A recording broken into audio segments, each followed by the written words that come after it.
Okay, please join with me in the Pledge of Allegiance. I pledge allegiance to the flag of the United States of America and to the republic for which it stands, one nation, under God, indivisible, with liberty and justice for all. Josh, would you please take the attendance? Yes. Mr. Foster. I am here. Mr. Burgess. Here. Mrs. Foster. Here. Mr. Frazier. Here. Mr. Nealon. Here. Mr. Wentworth. Here. Ms. Atherton Dow. Here. And Mrs. Aruda has an excused absence for this evening. Okay. This is the time for public participation. If you are here and would like to publicly participate, you may do so by coming up to our wonderful podium. If you are at home and would like to publicly comment, you may email at publiccomment@rsu25.org, or you can phone in for public comment at 307-8099. And seeing as how we don't have anyone coming up, we will move on to adjustments to the agenda. I have two adjustments. The first one is I, for some reason, decided that we needed to have two presentations for the senior class trip. I have two agenda items on there. So I'm going to eliminate item number 5. We do not need that one. We're just going to wait till we get to item number 7. And then I need to add to L1B Jody Dara for an Ed Tech nomination. Okay. Next, I would. Mr. Trevor, is this the class of 2026? This is class of 2026. Do I have it different on there? Yeah, I think it's 2025 is on here. No, that is class of 2026. Another adjustment? Thank you. Okay. Good catch. Next, we got approval of minutes. I'd like to make an amendment to the minutes. Under committee report for HCTC, it should say that Mr. Frazier reported, and under one of the nominations for resignation, it should have Mr. Frazier. Josh, I will make sure that I make those changes. I always appreciate, especially Mr. Frazier, catching all my grammatical errors. He's very good at it. I am going to send them to him from now on. School teacher. He doesn't pay attention to his emails though. Tag, you're in. No, I really do appreciate it though. Thank you, Scott. I would look for an approval to those amendments. I move to approve those amendments. Second. Motion and a second to approve the amended minutes. All those in favor? It is unanimous. Next, we have our communications and correspondence. I have no communications or correspondence for you this. Okay, we have superintendent's report. So you have my report. I guess I will just highlight the things that I talked about prior to the agenda items. So as you know, the conversations that we have had through various committees and administrative team meetings, we had, two big things that we were looking at. One was the move of the first grade, or exploring the move of moving our first grade from the Miles Lane School down to the Jewett School. And again, the idea behind that was to create more space at the Miles Lane School that we desperately need there. And we have an abundance of space down at the Jewett School. So we have really done a deep dive into that work, and while there's still more work to do there, I will say that all of the stakeholders that we have engaged with, teachers, administrators, everybody agrees that this is the right move in terms of to create space. Now, there's lots of ideas and things that we still need to flesh out in terms of what do some of the structures look like at each of the schools in terms of like multi-age looping models, that type of stuff. And so there's a little bit of work to do there, but in regards to, is this the right thing to do educationally in terms of moving that has been overwhelmingly been the affirmative. People feel like that is the right thing to do. So our hope is at the next board meeting before heading into February vacation that we will have a more detailed plan as to, yes, we feel that this is what we want to do, and this would be the head plan that we would like to present and communicate to families. We're not quite there yet. Again, we really are just at the phase of, we think that there's enough evidence there that says we need to continue moving forward to flesh out all those other ideas. But I would just expect through the curriculum committee first, and then to here, that we'll have some more of those details kind of worked out for you. Along those same lines, Mrs. Woods, Mrs. Beers, and I have been looking at the cohort 3 option in terms of offering FAPE to 3 and 4-year-olds. Again, we presented that to the curriculum committee. We talked about it here at a board meeting. That one we do need to let the Department of Education know that we are going to be doing it by February 2nd, I believe is the date on that one. Again, as I said in my report, everything that we have looked at, it really come down to us. We already have the space, we already have the structures in place. It was really just a capacity issue because there is no fiscal issue here for us because it's reimbursement from the state. We just need to make sure that we have the capacity to do so, in particular through our related service providers that we have within the district. Talking with Mrs. Woods, we feel that if we were at a point where we did not have the capacity, we can contract out for that, and then we could bill those contracted services out if necessary. And again, as we talked about last time, right now we're looking at 2 additional students was what they gave us for numbers for the 3-year-olds, and then potentially another 2 for 4-year-olds. It's not overwhelming numbers. Those are also obviously not stagnant. Those could change, or there could be more that through child find that could come up. But we're not adding 15 students to our caseload by any means here. So again, through our initial work here, we feel like that this is the right move at this time to kind of move forward because we have to do this the year after if we don't do it now. And we feel like kind of getting a head start on it is the right thing to do for our students and for our families. And we're doing some of this work anyways. So again, we don't need any board action. I certainly would be more than happy to answer any questions or if anybody has any thoughts or ideas or concerns around that. But unless something drastic changes, it would be my intent to move forward and let the state know that we would be doing that for February 2nd. Questions? And then the last thing I will say is I communicated about the middle school wrestling program and our unfortunately, we weren't able to find a coach. We had it advertised since August. We had both the high school position and the middle school position advertised. We were fortunate to have someone sign on as a high school coach apply right before the season started. Unfortunately, that has not worked out for the middle school position. We were up against a deadline where we had to let the league know whether or not we were going to have a team. And then, as I said in my report, if for any area, and we're not the only ones that done this, other schools that they have not been able to field a school team, they have been able to give up their spot to a community team. And the advantage to that is just making sure that students in your community have an opportunity to compete somewhere if the school's not able to offer a team. This is not like we've done this for good. I think my intent is we will give up the spot for the year. We will look to advertise again this spring. And I think that if we are unable to find a coach come next fall, I think then as a board, we would really need to look at the whether we want to continue to offer the program if we cannot consistently find it. And again, I hope that's not the case. I'm hoping that we find a coach. I want us to be able to offer it. I think it brings a lot to our students and to our community. That is something that I want us to be able to do. But if we can't find a coach and we won't have oversight over the program, I think it becomes more difficult for us to continue to offer that program. So again, just letting you know that this is an annual commitment, like we're giving up this year, but the intent is to try to fill that position and hold it for next year. But if we can't, then I think it'll be a different conversation early next year that we would have to have support. So do I understand this correctly, that for those students that want to continue wrestling, they have the update, they just Provided them with some information with but that. you're providing them the finances to, Well, we had already paid for the spot. okay, So those fees had already been paid. right. So at that point, it was just, it's not a huge amount of money for that. I don't know what it is off the top of my head. I think it's $100,000 for that. But we gave that spot out to someone else, to a club that's in our community, so that our students would have that opportunity to still wrestle. To be clear, we do not have oversight over this. That's what I was gonna say. This is a There's no club team. responsibility. No, that's not what we just made this available. We provide information to parents, set up a page. They wish to do it. Can that club have other kids from other schools, like out of the RSU? Yeah.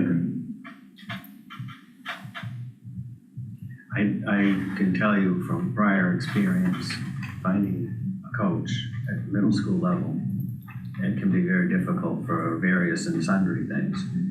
And, I mean, I've filled in for golf and for the robotics. The co-coach for robotics when the others. Co-coach Yeah. robotics, and, you know, I have a little bit of wrestling experience, but what I would have to teach would be negative, so I don't want to volunteer to do that this year.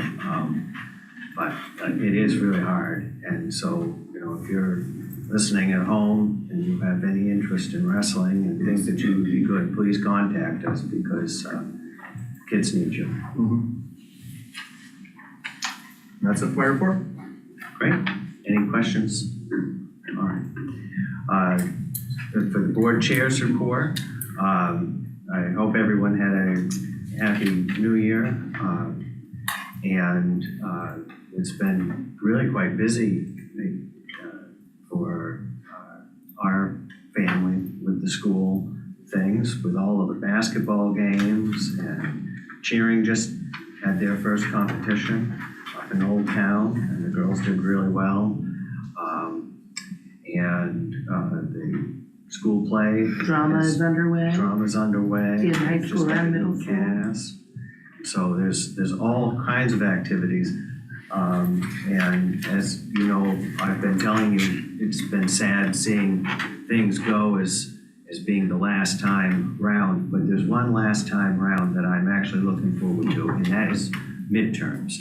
And so this will be the last round of midterms that I will have to endure as a parent. So, Till college. in college, that's a whole other ball of wax. But for here, this will be the last round of midterms. I'm actually looking forward to that. And that is my report. Next, we've got committee reports. Curriculum committee. We did not meet. We will meet again in the beginning of next month. Finance committee met right before this meeting. Our target, as you might imagine, is 50%. We are under that in every single cost center. So we are doing well. We also discussed the food service, and that is also doing well. It looks like when we add in the expected subsidy, we are still a little in the black, so that's good. We also discussed possible food service changes in the future regarding what the federal government is having as changes. I've been here enough times to see various changes from different political parties as to what they want food services to look like. My main concern is spoilage. That was a big thing when the Obama administration came out with their food lunch changes. Crispy kale did not go over so well. But there's evidently the main thing is to have less sugar in things and to have things more homemade. So I don't know if that means that we can pump things full of honey. But That's honey in the center. but we're gonna see what we can do. And that is the finance committee report. Any questions? Next we've got policy.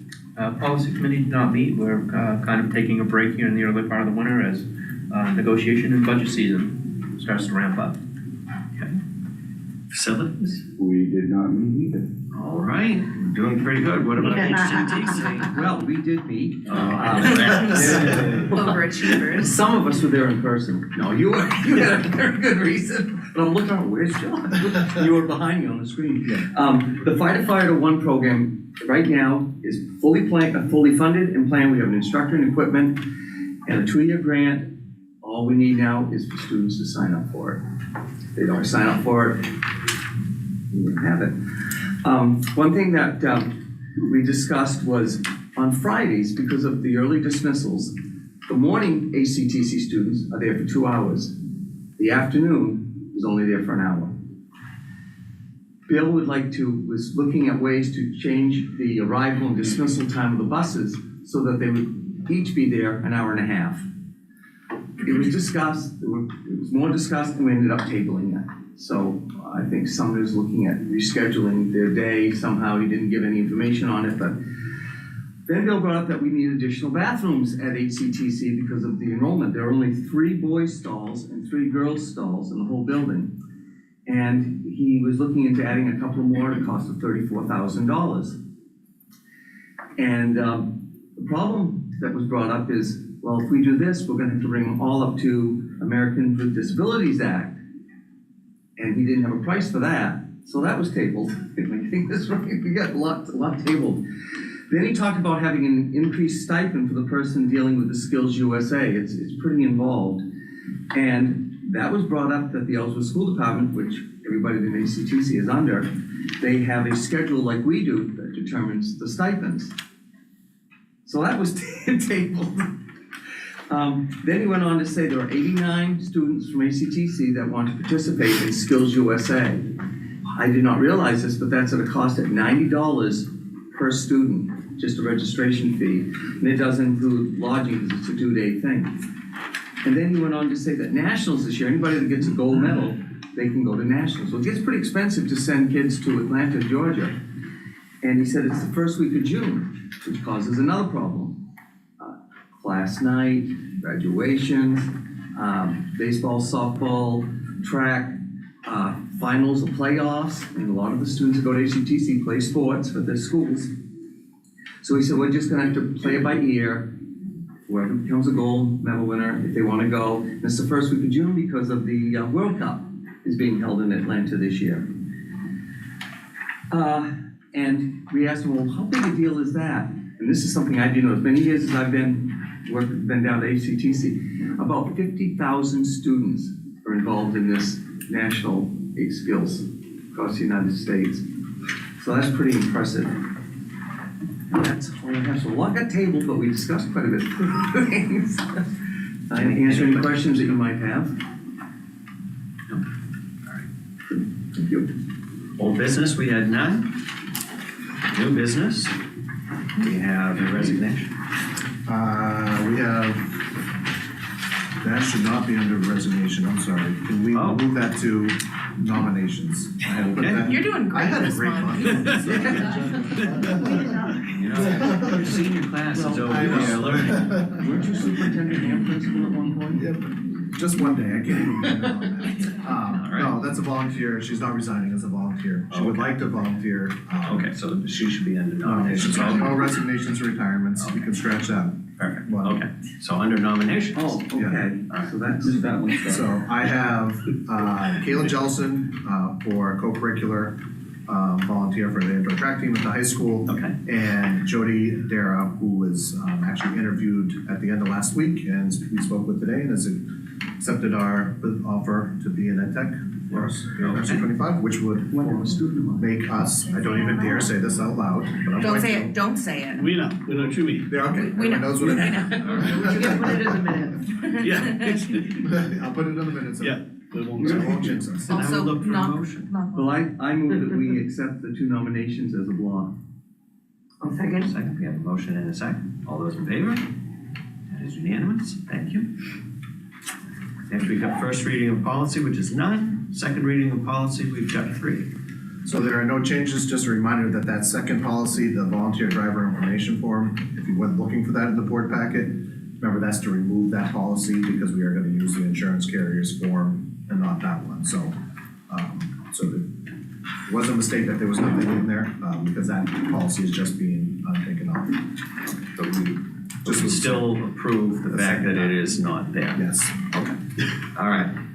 Just making sure. no, absolutely. All right. Well, I move that we approve the second reading of the 3 policies presented. Second. All right, we have a motion and a second on those. All those in favor? That is unanimous. Thank you. Now comes the time to celebrate the hardest working man in politics. In his deacons. Our new board member, Keith Nealand. All right. Yes, so Keith, you have. Stand up. Yep, you can just stand up and you have your thing. I I, Keith Nealon, do swear that I will faithfully discharge to the best of my abilities the duties incumbent on me as a Regional School Unit Board Director for Regional School Unit 25, according to the Constitution of Maine and laws of this state, so help me God. Keith, Thank you, Keith. congratulations. Thank you. And that's, And that's all that we gotta that's all do? we have, and that's, Okay. yeah. Then here comes the big thing, or is that the one that we're crossing That's out? number Five's 7 gone. now. Yeah. 5 is gone. Okay, Five so is next gone. we have election of board officers for chair and for vice chair. So, I would run for chair again if you would have me. Nominate Tom as chair. So we have a nomination. I'll second that. Thank you. And we want to take the vote on that first, or does someone else want to run for chair as well? I got a year or so, I'll move on. I got plans, but not right now. And all those in favor of me staying on? All right. Thank you, everyone.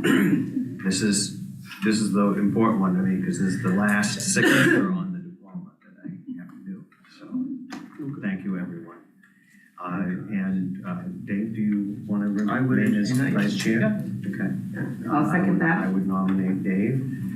We have a nomination and a second. Anyone else want to run for vice chair? Okay, then all those in favor of Dave for vice chair? I'm out of here, man. It was unanimous. Thank you. Thank you. I have 3 more years now, so. That's right. A little pressure's off. Next, we have consideration and approval of the senior class trip. All right. Thanks, Rob.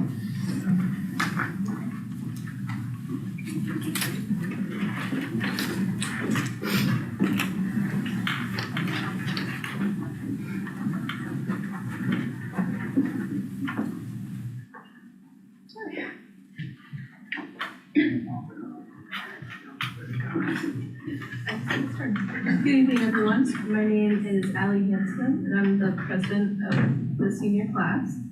I have up here with me my vice president, Lydia Carter, co-treasurers, Abby Wilson and Lexi Raymond, and secretary, Ava Tweedy, and our class advisor, Mrs. Stevens. Our proposal is to take a senior trip from Maine to Boston.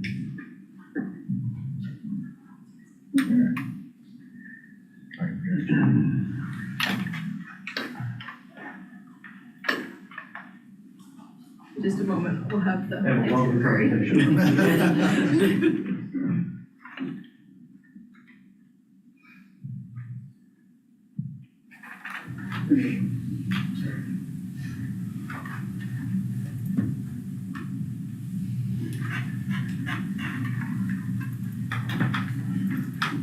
Now you want to click on the person, hopefully my name will pop up in there in a second.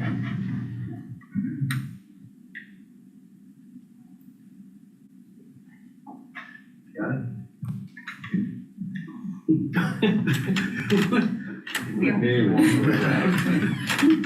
Our proposal is a senior trip from Maine to Boston. And during that time, we will depart May 23rd at 6 a.m. and arrive at Six Flags at 11 a.m. We will spend the day at Six Flags from 12 p.m. to 7 p.m. Go to dinner from 7 to 8 p.m. and arrive at our hotel at 9 p.m. And our room check will take place at 10:30.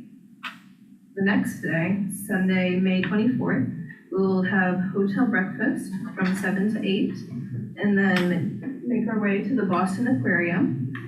And any leftover time before we attend a Red Sox game will be spent downtown at the mall and shopping.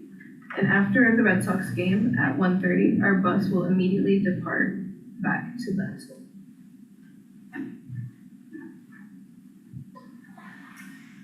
We will depart from the school and travel to Boston by Sierra Bus. We'll get on Interstate 95 in Augusta and continue this route, including 295, down to Boston.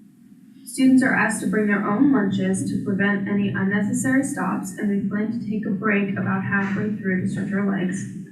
By car, this drive takes 3 hours and 49 minutes without taking into account traffic and driving breaks. With the schedule above, we expect the trip to take no longer than 4 hours and 30 minutes. We plan to arrive in Boston by 11:30 a.m. on March 24th. We plan to spend the night in a Hilton franchise hotel, and chaperones will conduct a final head count during room checks. And after room checks, students are not allowed to leave their rooms, and all students who are in attendance will have a chaperone contact information in case of emergencies.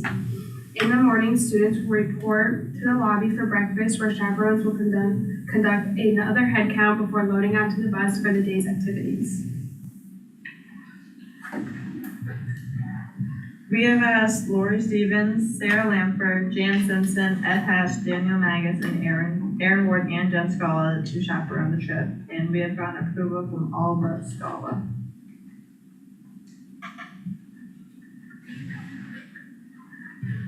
A poll was created to ask seniors who was interested in attending the senior trip and why. Out of the responses we have received this far, nearly 50% of the senior class plan on attending this trip. When asked why it was important to them and what made them most excited, this is what the responses were. Be able to have this new experience with my friends. Have one last trip with my class before we all move on to bigger things. It's a big part of our senior year. It's one last time, it'll be all of us. Have one last great time with my friends before we go our separate ways. Being able to spend time with everyone in the class, doing things we wouldn't normally do together, and going somewhere I've never been before.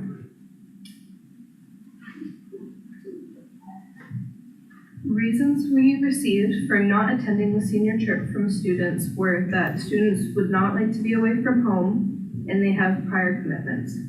All seniors are welcome, and those who do not wish to go are strongly encouraged to attend seniors' last recess to experience one last day with no academic pressure to be with one another. For all seniors, we will hold a field day with activities like slip and slide, water balloon fight, water gun fight, kickball, wiffle ball, cornhole, spike ball, and other lawn games.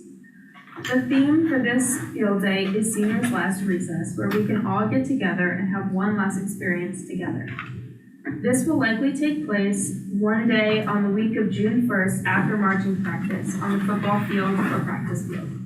We have volunteers who will cook burgers and hot dogs, and donations of food are welcome. That's it. Is there any questions? First of all, I have to say that's probably one of the best presentations I've ever heard students give, especially for the senior trip. Yeah, you hit all the questions. I had questions, you answered every one of them. Thumbs up to you, girls. Fantastic. Except where are the guys? Yeah. Is this run by, okay, maybe.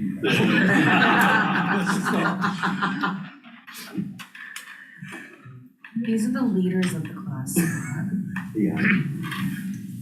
So are there any requirements at all, other than that you're a senior, to go on the trip? Do you have to earn so many class points or anything like that? Yes, we're asking that seniors who are attending earn 10 class points, and that can be done or have been done through hallway decorating during homecoming, taking down hallway decorations, bringing items to concession stands, or any sort of volunteer activity throughout the year. So there is something to do, but it's a minimal threshold. Yes, last year there were 20 points required, this year we're only asking for 10. Well, Victoria's been out earning some points, so you must be doing something right.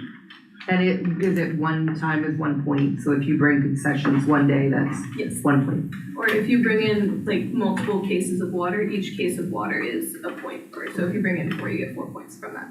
Okay. So do you have your Red Sox tickets yet? Oh, we haven't yet, but no one's asked who they're playing, so they're playing Minnesota. Yeah. Oh, you already know? No, well, no, I saw it. It was in the presentation. It's very thorough. Yeah, No, tickets haven't been purchased yet. okay, I just wondered how that was gonna go. And you have enough money to fund this?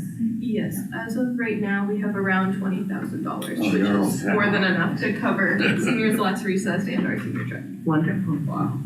Yeah, this group has done a really great job. Yeah, Fundraising. nice job. It's been a very ambitious group, well organized, motivated, and Hell, you excited for them to have this opportunity, so. You can fund your 10-year anniversary reunion after, you know what I mean? I have to say, I've been watching this same presentation for longer than any of you have been alive. This is the best one. Thank you. You guys have done a really good job, really good job. I know we are going to hate losing you seniors because I know many of you personally, and some of you, I had your parents in school. I would look for a vote then, so if we could get a nomination for this trip. Make a motion, we approve the senior class trip as presented. Second. We have a motion and a second. All those in favor? Thank you very much. Well done. Thank you. Thank you. Thank you.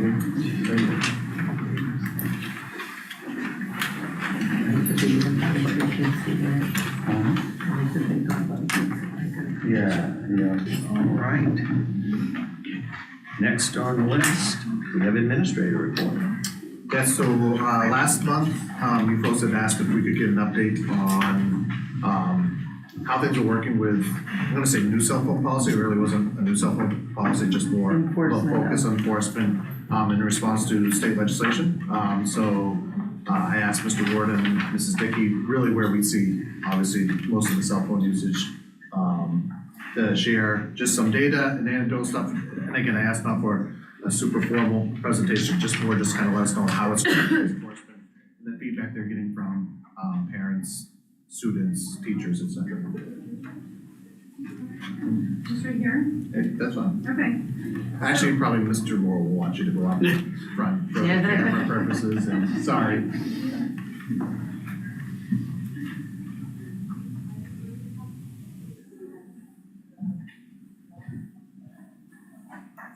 That's good. Yeah. So last year we started enforcing it, just because that's what we felt was right as our team leadership group. And so we started tracking it last year. Last year we had, at this time last year, we had 46 students on our list, with 13 of them had multiple offenses. They were mostly 8th graders. However, I will say, last year we gave them a warning and then they put them away. And then, so they didn't make it on the list at that time. It was when we actually took it from them that we put them on the list. So we had less tracking and well over 46.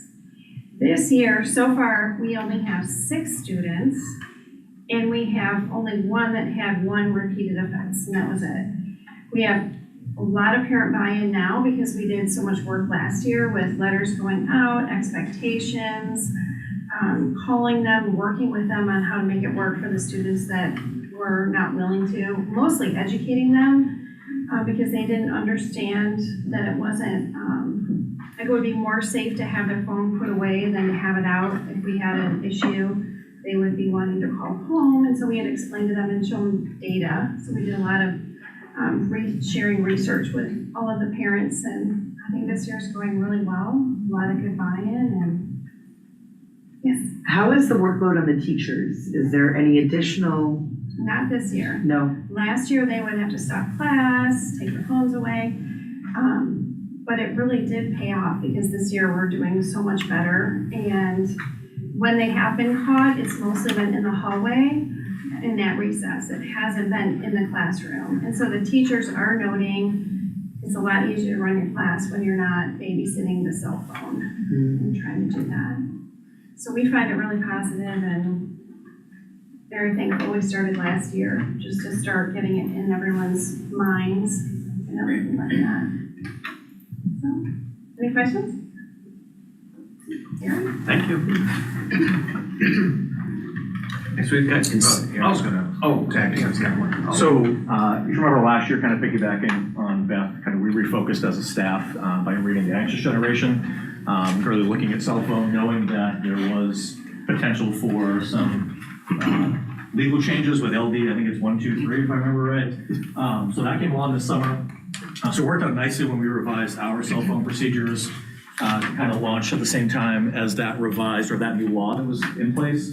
And we've had, like Mrs. Dickey reported, some really positive results from our cell phone policy and procedure as well, and just really kind of refocusing on, enforcing our existing procedure or policy, and then kind of revising our procedure. So what I did was kind of broke it down by month. I broke down my grade for you as well, so you can kind of see that we've had a total of 140 cell phone violations with our new procedure, and 23 of those have been students with multiple cell phone violations. So kind of looking at, when you look at by month, August we had 1, right? August was and then great. you can see, that was a very short month, by the way. I think we had like 2 or 3 days, but and then September and October, right? As you might expect with anything new, they kind of test, the consistency. Is this really going to be enforced? So we certainly had a busier time in September and October, which we anticipated, but it still wasn't as busy as I don't think maybe we even expected. So that was good news. And then you can see November, December, January, we're really starting to stabilize in terms of a number of referrals for cell phone violations, which is great. And I will say, kind of like Mrs. Dickey mentioned in hers, like that unstructured time has been the time where we've seen it more. For example, we see it at study hall, in high school, or homework, right? Those are the 2 areas that probably we see the most activity in terms of cell phone violations. Very few actually happening during class. So a lot of these are study hall type stuff, or homeroom type areas where we have a lot of our violations. Then when you look at my grade, I just kind of throw it out there for you as well. But overall, again, we've had a lot of really positive feedback and a lot of positive buy-in from our families. That's 140 phone calls that Mr. Magus and I have made to families, kind of letting them know that, hey, this is happening, and the parents are fantastic. And really the students, when they hand over their phone, they know, and they own it. And really, you don't have any pushback from the students either, for the most part. It's really been good, and they know it's for their best interests, and that we care about obviously their academics and all the other things that go along with the adverse use of phones in schools. So it's been really a positive trend, and anecdotally, we have more conversations. I will say, I don't have the numbers here, but I kind of do an informal count every day at lunch, which is a time they can use their phones. And the number of students using their phone at lunch is cut in half, maybe even more than that. I mean, kids don't use it as much as all. I mean, I've counted maybe 20 kids in lunch using their phone. I mean, maybe 30. Just kind of informally counting around. A lot of kids are talking to each other in study halls. They're doing that as well occasionally, right? When they have that time before or after. So it's a lot more conversation. Homeroom, right? There's more engagement, more kids having conversations and doing educational type stuff, which is great. So all in all, it's been good. So they're allowed to have their phones during lunch and at their lockers, like in between classes? Yep. So transition time, non-instructional time, transition time, that sort of stuff is sort of that. How have you measured the improved mental health? What do you? Yeah, well, I I think on the spot, but yeah, no, I think it's one of those things. I think just overall happiness of students, and we certainly have less referrals that are taking place. I mean, that's one of the things that you can look at, and just there's a lot more students who we have a lot more referrals for guidance, school counseling, that sort of stuff. We've just seen a lot of students just kind of anecdotally like, wow, this student is really changed. And again, you can't solely attribute that to cell phone usage, but it's certainly something that we've all noticed for sure.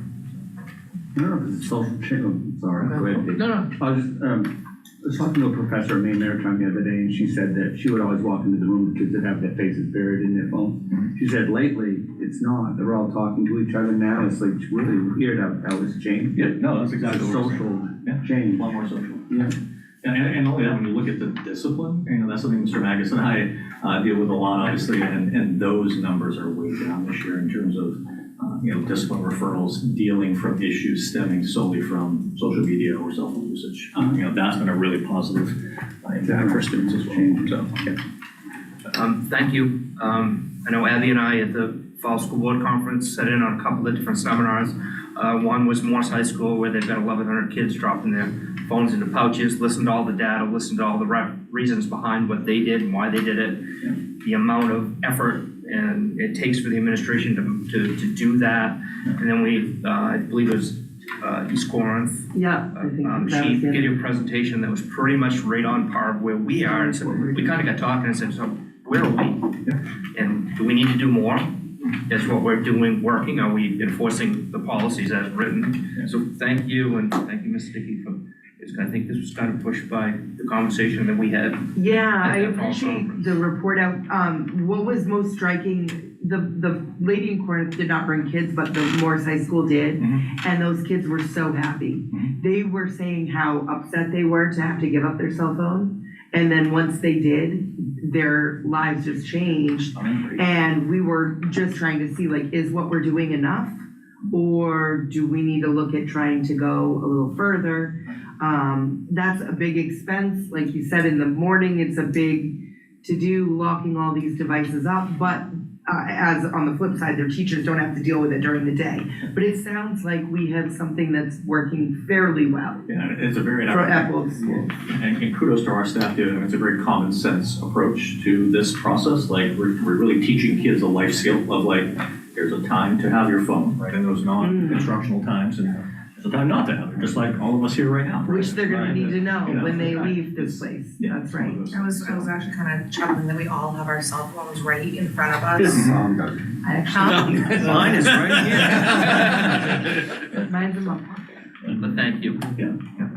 Any other questions? The administrative time that you have, I know you've got 140 phone calls. That does take some administrative time for you. But again, those calls are not, I mean, parents are fully supportive, so it's not a, It's not a. and I enjoy the communication with the families too. I mean, lots of other side conversations can happen, so it's really, it's been a benefit in that way, just to kind of talk to families and I was just stuff, so. kind of curious, do you find that now that people understand the policy and are actually doing it,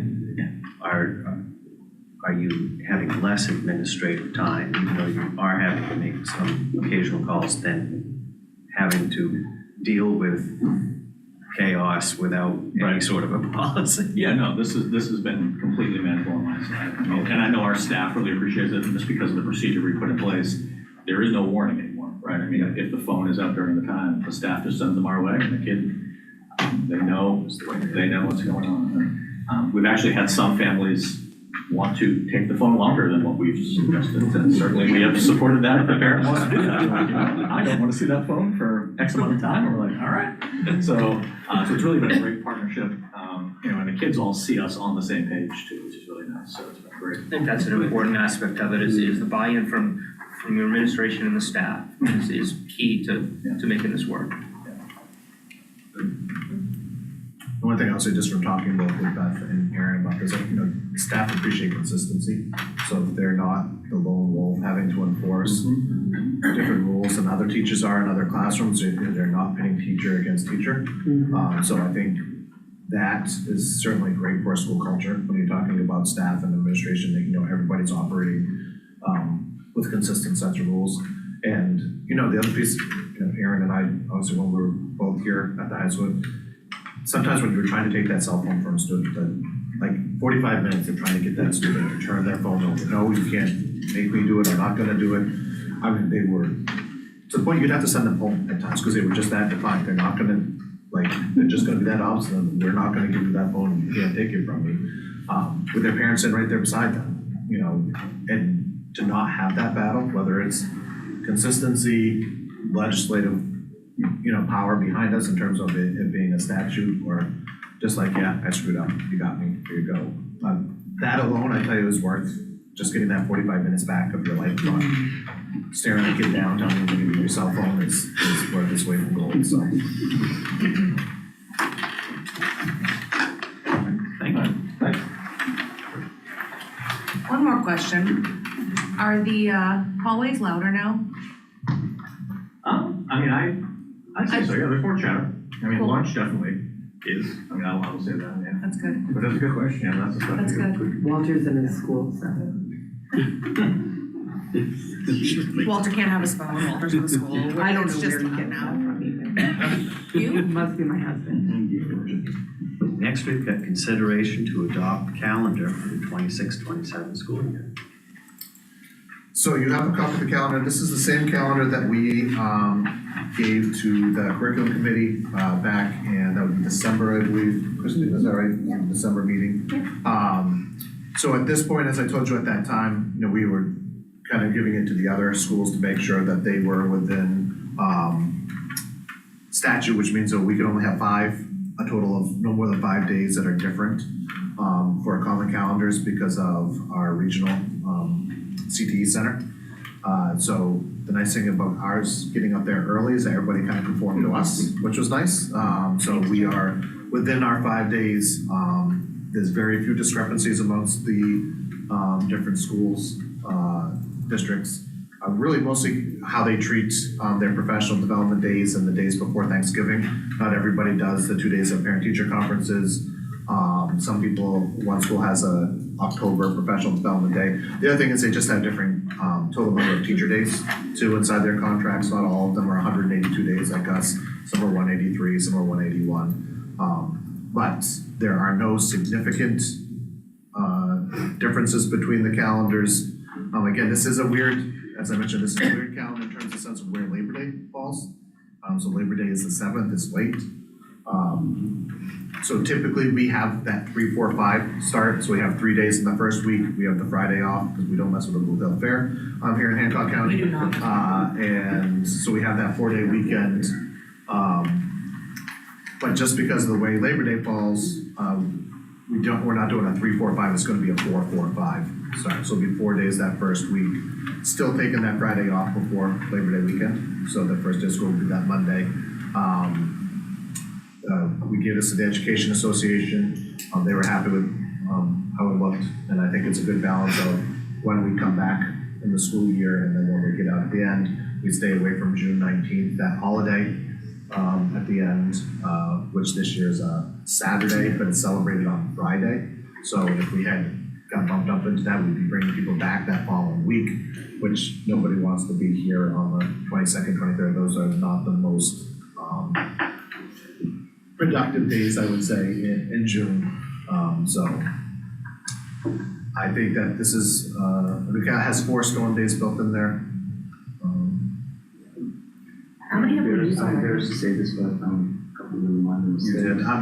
If you look at June, we have to count L that last day, so there's 12 days in June, not 11.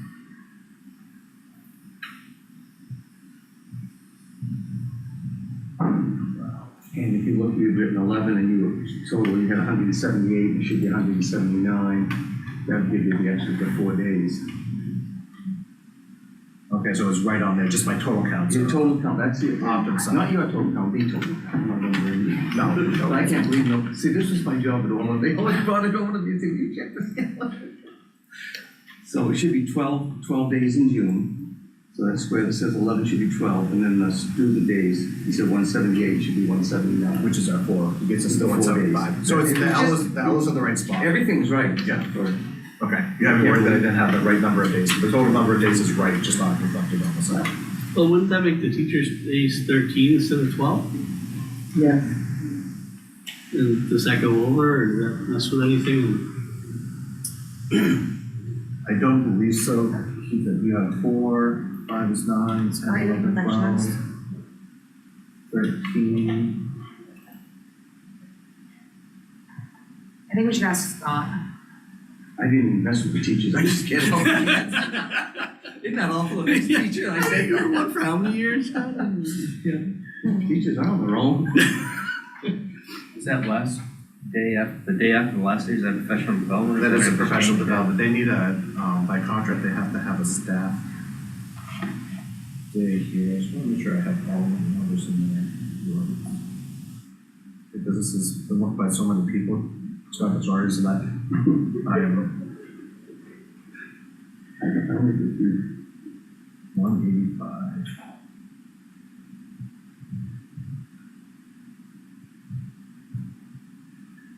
Is the 178 the number you're shooting for students? 179 should be that would be the right, for storm days, because you need 175 plus 4, 179. And teacher days, we should be at 186 Oh, so yeah, you do ones. Yeah, because you need 182 plus 4. Okay, so we're good. Okay, so you just need to add Nothing- one to each nothing column. to- Yes, yes, okay, we'll be good there. Good. Sorry. No, when Pete said that, I was looking at, for some reason I was thinking that professional day was gonna be bumping into the holiday. But, no, we're good. If you do 5 snow days, it will. Then you'll have to tell them, well, if they have to come back on Monday. How many have There's we gone always through plans I already? can have. There's other opportunities. There are other opportunities that we can do that we've used in the past. Okay, good. Maybe Saturdays Oh, near the end of the year. they would probably do that. How instead of many, coming back on the Monday. snow days have we had so far? One. So I will say, if you look back at the last, several years, just our usage of, delays over the last 5 years has actually worked to our benefit. We haven't had to cancel full school days. So the 2-hour delay really has been to our benefit in terms of keeping the storm days down.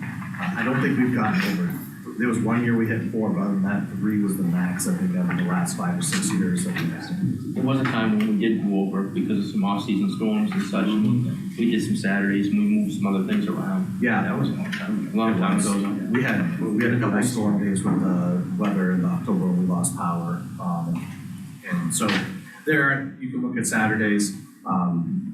We even looked at, 1 year we used our PLC time. We added up those hours, we extended those Fridays for the full day.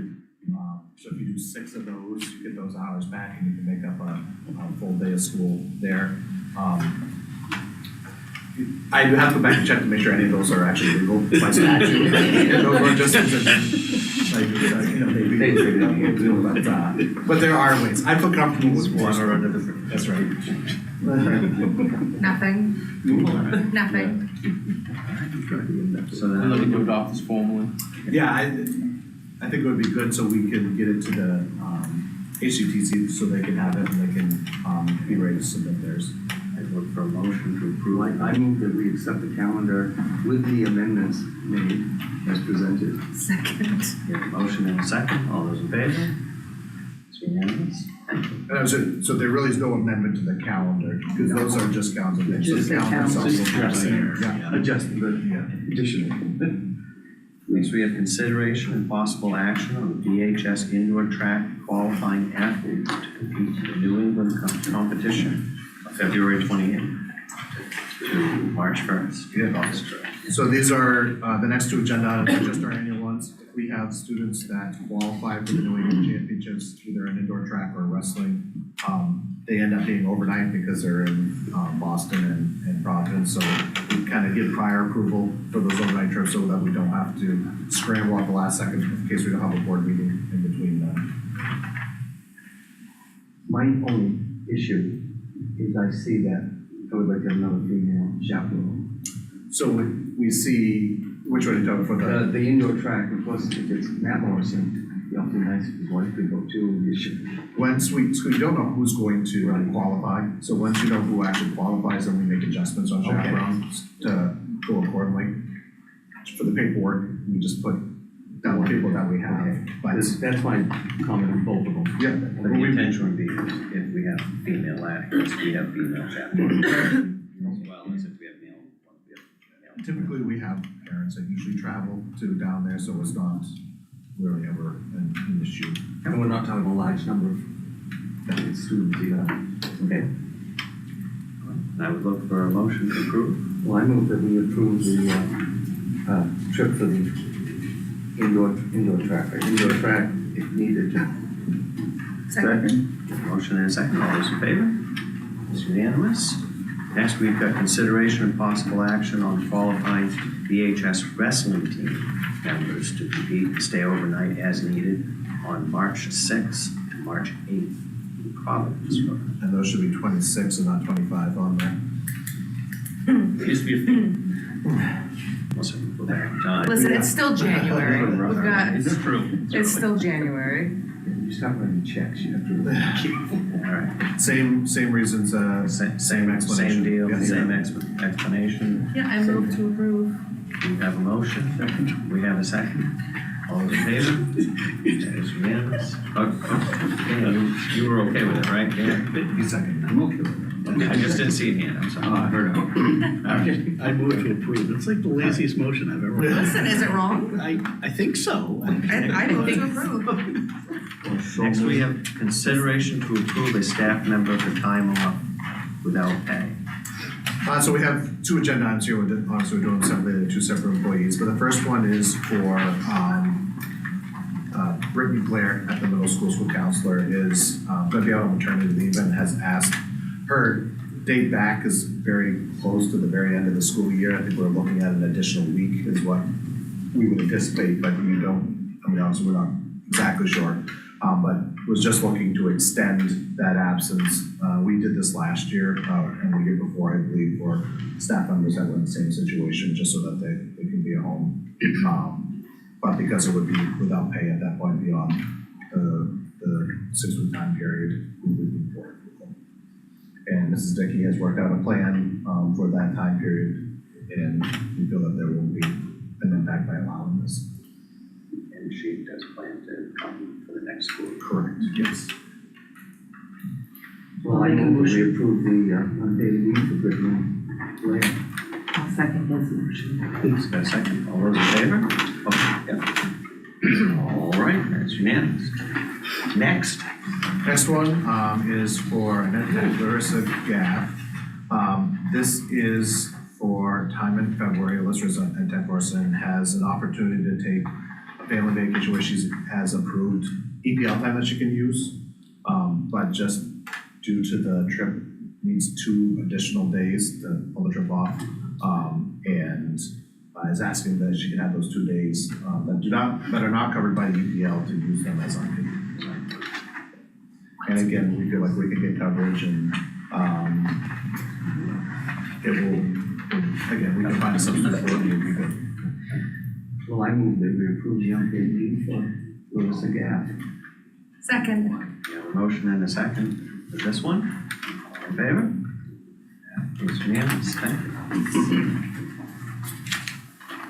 Anything before calendar and announcements? So the only thing that we have is just if anyone is available, because we haven't had a lot of committee meetings, and so Let's go down and scribble on warrants. yes, we have some warrants, a handful of warrants that, we have 4 that have a couple signatures on it, and then we have a bunch that have 0 signatures on it, so Do you have any here or there? they're all at the central office, so if anybody's available at some point, I have an hour before I have to pick Walter up. There you go. Or is anyone gonna be there tonight?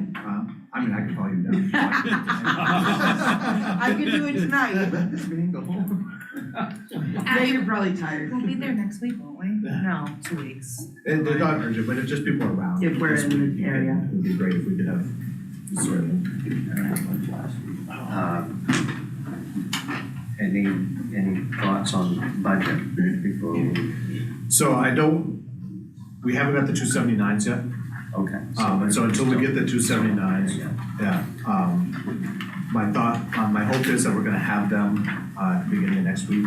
They're telling us that the last week in That's January. fairly early, isn't it? What's that? That's fairly early, isn't it? No, that's typically, last year we got them. Years past, we've been in February. Oh, yeah, we had some years where it took forever. Last year they got to us, I think it was like the 23rd of January. When I went to their, I checked every day just to see if they actually drop and there. So for the most part, the budget process, we're in pretty good shape in terms of where we should be. We've met with all the administrators, Katie's done a lot of work. So once we get that 279, we know what our revenues are from the state. We'll have, we'll need a little bit of lead time off that, but I'd like to have our first, hopefully, and I can reach out either, because our next school board meeting will be after February vacation. So we would look at probably having that first week of March, last week of February, then when we get back, to have that one, I can send out an email. Once we get to 279, then look at people's availability, and we'll have a better sense of where we're gonna be in terms of being able to present that. David and Keith, I'll touch base with you in terms of our first negotiations, looking at next week to have that first, potential meeting, and then go from there. And then what about the plan thing, Well, I've been waiting for curriculum? our negotiations meetings to see what I before scheduling those ones. Fair. So, because I really need to get those negotiation ones going, so. Those are a touch more important. Well, not matter of points, but we just want to make sure that we have, set up the schedule and dates, and then I can. Right. Okay. And we'll go with the ones you've got written down here. Curriculum Committee is February 5th, 6 o'clock, central office. Policy Committee, no meeting. Finance Committee, February 24th, 5:30, right here. School Board meeting, February 24th at 6 o'clock, also right here. Facilities Committee, February 12th, 4 o'clock, central office. That is all I've got, so I would look for a motion to adjourn. I would make a motion to adjourn. Second. We have a motion and a second.